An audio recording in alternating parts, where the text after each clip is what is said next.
I'm back with another video on the Faber and Faber books. I know it's been a little while. I am trying to keep up with this stuff. We're into Unit 4 of Book 2. This is a technique theory page. This is all about the major and minor triads, which that just means 3-note chords. So let me just really quickly go over the theory behind this. I do have a couple other videos on this, and you should see links on the page right now. But a major chord, let's talk about C major. Between the bottom and the top note is always going to be the same. It's going to be a perfect fifth, which just means, as a beginner, think of a perfect fifth as the fifth note of a major or minor scale, or 5-finger pattern. So this will always be the same. The note that will be different is the note in the middle. This is for root position, of course. For the root position chords between the first and second note, or the root and the third, for a major chord is a major third, which means the third note of the major scale, or 4 half steps up.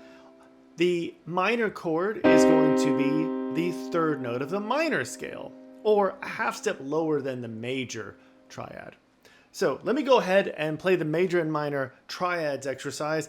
I'm going to play it all the way through to the end. I'm going to just do one, give it just a few beats break, go to the next one, and I'll even go through all of the ones at the end that it suggests doing. Starting with C major here. 1, 2, go. To minor. Now blocked. Now to G. They're using circle of fifths to start.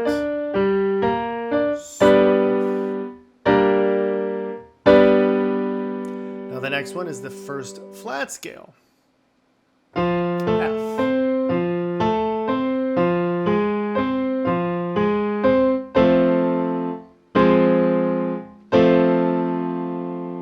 Now to the first scale that has 2 sharps in it, but it's only 1 sharp in the middle for the chords. D.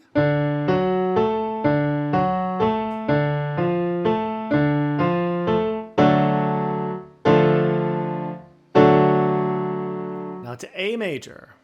3 sharps in A major. Of course, it doesn't matter for the chords.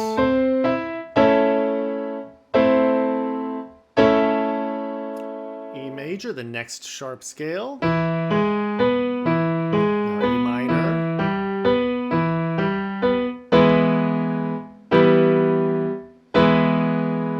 Now let me go to some of the black note chords. We're going to call these flats, but they could be called sharps also, depending on which one it is, and depending on what key we're in.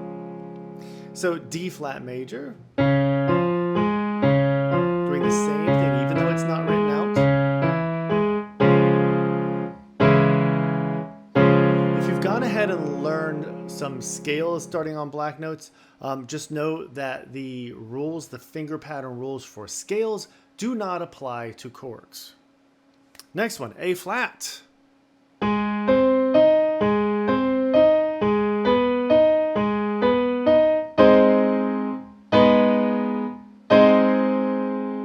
Now to E flat.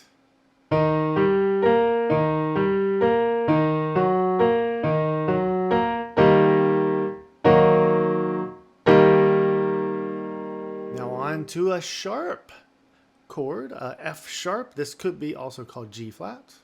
All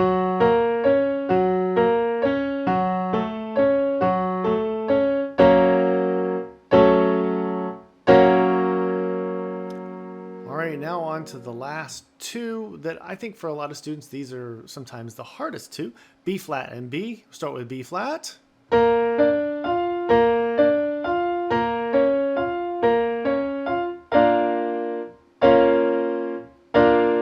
Last one, B.